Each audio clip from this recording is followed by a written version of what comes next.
बघूनच खाव्याशा वाटणाऱ्या डांगराच्या मऊ लुसलुशीत दशम्या आपण आज बनवणार आहोत। तर चला तर आपण रेसिपी बघूया।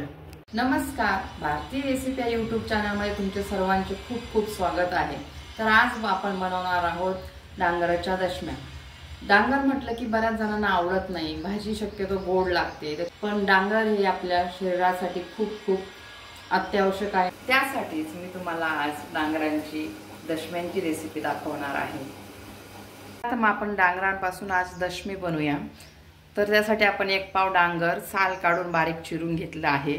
तेवढंच मी गव्हाचं पीठ घेतलं आहे आणि त्याच्याच पाव वाटी प्रमाणात मी बेसन घेतलं आहे। कोथिंबीर बारीक चिरून थोडी जास्त घेतली आहे। तर आपण पहिले डांगराची भाजी शिजवून घेणार आहोत। त्यासाठी आपण वापरणार आहोत जिरं, लाल मिरची, हळद आणि मीठ आणि ओवा आणि कोथिंबीर आपण नंतर टाकणार आहोत। तर चला तर मग आपल्या रेसिपीला सुरुवात करूया। आपण 1 पळी तेल टाकून डांगराची भाजी शिजवून घेऊ। पाव चमचा जिरं, 1 चमचा मिरची पावडर, पाव चमचा हळद।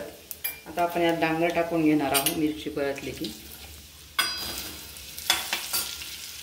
थोडंसं जास्त ठेवणार आहे, कारण आपण याच्यात पीठ मिक्स करणार आहोत।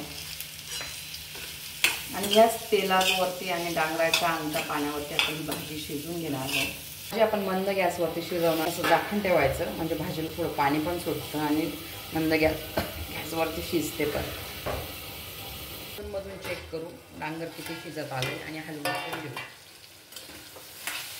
हे बघा, डांगराला छान पाणी सुटलं आहे आणि त्यातच आपण शिजवून घेणार आहोत।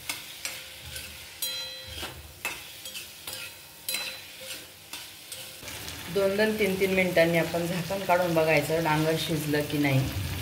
आता मी परत डांगर आपला अर्धा 50% शिजला आहे, तर मी परत झाकण ठेवते। हे बघा, याप्रमाणे आपलं साधारण 10 मिनिटांमध्ये छान डांगर शिजलेलं आहे। हे बघा, असं चमच्याने बघायचं शिजलं। आपण ही डांगराची भाजी गॅसवरून उतरवून घेतली आहे। तर मी आता स्मॅशर घेऊन याला स्मॅश करून घेते।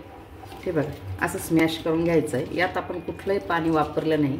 आपण जर पाणी वापरलं तर आपल्याला गव्हाचं पीठ खूप जास्त टाकावं लागतं। तर चला तर आपण गव्हाचं कणिक मिक्स करून घेऊ।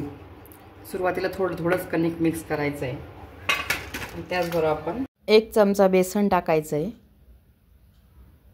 आपण 2 चमचे गव्हाचं कणिक मिक्स केलं आहे आणि त्याला जर लागलं तर आपण परत त्याच प्रमाणात मिक्स करणार आहोत। अंदाज बघायचा अजून आपल्याला कणिक लागणार आहे की नाही ते। कणिक कमीच लागणार आहे। हे बघा, अजून थोडंसं गव्हाचं पीठ टाकणार आहे।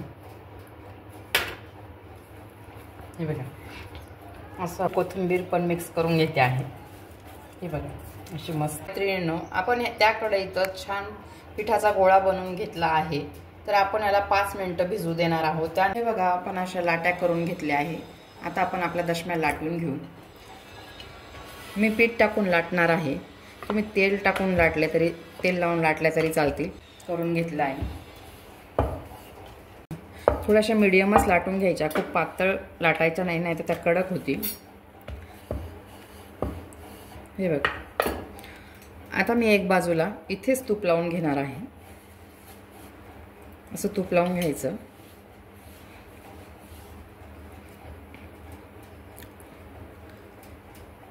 मग बघायचं तवा तापल्यावरच भाजायला टाकायची।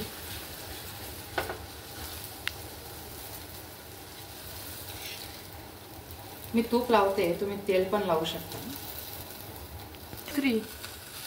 शक्यतो तुम्ही तेलाऐवजी तुपाचा वापर केलेला कधी चांगला असतो। हेल्दी आणि पौष्टिक असतं, तुपाचा वापर खरंच चांगला असतो।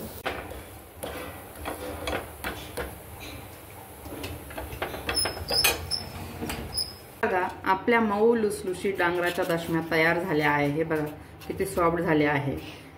मी तुम्हाला एक्झॅक्ट प्रमाण सांगितलेलं आहे, त्याप्रमाणे दशम्या बनवायच्या। हे माझं हळद आणि मिरचीचं लोणचं आहे, ते मी तुम्हाला बनवून दाखवलं आहे। त्याची लिंक मी डिस्क्रिप्शन बॉक्समध्ये टाकत आहे। दही पण छान घट्टसर दही कसं लावायचं हे पण मी तुम्हाला दाखवलं आहे। त्याची पण मी लिंक तुम्हाला डिस्क्रिप्शन बॉक्समध्ये देते आहे, ती क्लिक करून तुम्ही बघू शकता। तर अशा छान छान आणि नवनवीन रेसिपी बघण्यासाठी भारतीय रेसिपी या यूट्यूब चॅनलला लाईक, शेअर आणि सबस्क्राईब करायला विसरू नका।